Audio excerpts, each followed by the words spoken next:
Hi, this is Chris German. Welcome back to the Apartment Dealer Show. Today we're going to discuss interest rates. What impact do interest rates have when it comes to multifamily investments? Of course, this video is timely given the fact that the Fed just raised the interest rate by a quarter point, and they have promises to raise that rate 7 times over the course of 2022.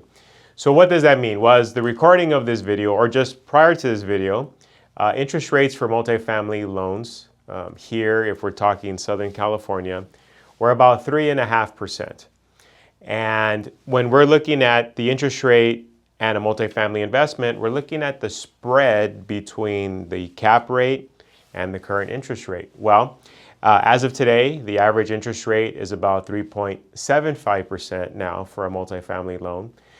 And if the federal government were to raise the interest rate 7 times, does that mean that nearly we'll see, say, up to 2 points worth of interest rate hikes over the course of this year? Now, not every rate hike correlates to the same amount of increase, say, in the interest rate of a commercial loan. That's not how it works, but it definitely impacts the direction of the interest rates when it comes to multifamily commercial loans, because loans for multifamily properties that are 5 units or larger are considered commercial loans, versus if you're looking to buy a 2, 3, 4 unit property, those still fall under residential loan guidelines, Fannie Mae, Freddie Mac guidelines, and so the interest rates differ, say between an interest rate for a loan for a 4 unit property versus if we're going to be buying a 10 unit property. And as of the recording of this video, actually the interest rate for a 4 unit, 3 unit, 2 unit property would actually be higher than if we were looking at buying a 10, 15, 20 unit property. So that's something to keep in mind. I mentioned the spread between the interest rates and the cap rate. So let's say, for example, that the average cap rate today were 4.25%. And just prior to the volatility in the market, you could procure a commercial loan for 3.5%. Well, your spread was 0.75%. Well, now, interest rates, I just mentioned, are currently 3.75% on average. On an average building in an average community, cap rate is still about 4.25%. So now our spread has diminished to 0.5%. Well, what happens if interest rates continue to climb? Does that mean that we would potentially have a situation where there's interest rates are higher than cap rates? Well, what does that mean? That would mean that effectively you're losing money on every dollar borrowed. If interest rates were, say, to climb to 4.5%, and we're still dealing with cap rates at 4.25%, well, there's a 0.5% difference there, 0.5% differential, that actually you would be losing money on the money borrowed. So a key component to all this, as we watch what's taking place with interest rates, is, well, what happens with rental rates? Now, many of you may have seen the market forecast video that we recorded at the onset of this year, 2022. And we still hold to that forecast, but that forecast also took into a few assumptions. And spoiler alert, the overall premise of that video was that multifamily was going to perform very well over the course of 2022, that we would see historic rental gains, that last year in 2021 was the largest gain for rental rates across the nation. And the second year to see the second greatest increase would actually be 2022. That was the forecast. And based on that, we felt values and the trend of the market would be very good. Well, that was before inflation began to run rampant. Of course, inflation had already begun to increase. But now with current issues around the world and the cost of fuel and different things going up, we're dealing with a different dynamic on inflation. At the same time, of course, your tenants, my tenants, that means their discretionary income is getting burnt up that much faster. So bottom line, can tenants afford higher rents, right? Is that assumption, will that still hold true? Because as our tenants deal with the increase of daily costs, we already know that they're spending on average, say 50% or more of their discretionary income for rent. Well, does that mean that as we try to raise rental rates, they're going to be willing or can afford to use, say, 55, 60, 65% of their discretionary income towards rent. So that's going to be a key question here as we watch interest rates. Now, to break down some of the math more clearly, I'm actually going to take you to a live educational event that we held for landlords here in Southern California in 2019. And the reason why I picked 2019 is because if you listen to what's taking place at that time, at that moment in time in interest rates, it's kind of where we are today.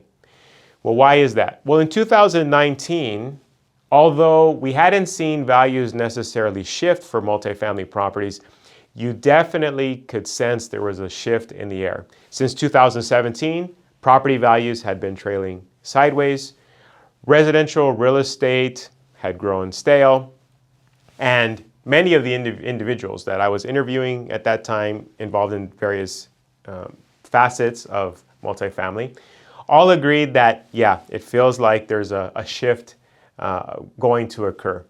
As we're ending 2019, it definitely felt like we would see a shift. And one of the issues that we were battling at the time was rising interest rates. And that's what when we go to that video, that's exactly what I was addressing at that time. But what happens in 2020? Well, is it because all of a sudden property values went up on their own accord? Is it because rental rates went up on their own accord? Or did we have some global event that changed all our lives and changed the real estate market for the positive? Who would have guessed, right? All the stimulus pumped into the economy. People are told to stay at home. People need more living space because they're told to stay at home.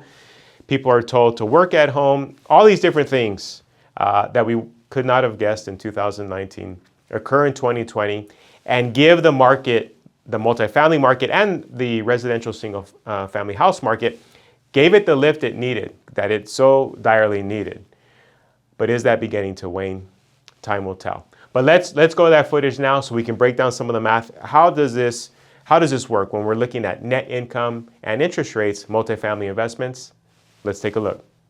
Now, switching gears a little bit, let's talk about market direction, right? A realtor wouldn't do his job if we didn't talk about market direction. So as I alluded to a few minutes ago, total sales has dropped off. And if there's anything that I would suggest you be cognizant of, it's interest rates. Now, the Fed just yesterday said they're going to hold rates, and this is a political battle back and forth. Most of the articles that I've read said that they have a big push. The Fed would prefer to raise interest rates because they believe a recession may be coming, and if the recession comes, they need to be able to have enough room. They need to have raised them enough that they can actually lower them if and when that recession comes, and they're not able to do so. So can we maybe see a situation where we have negative interest rates?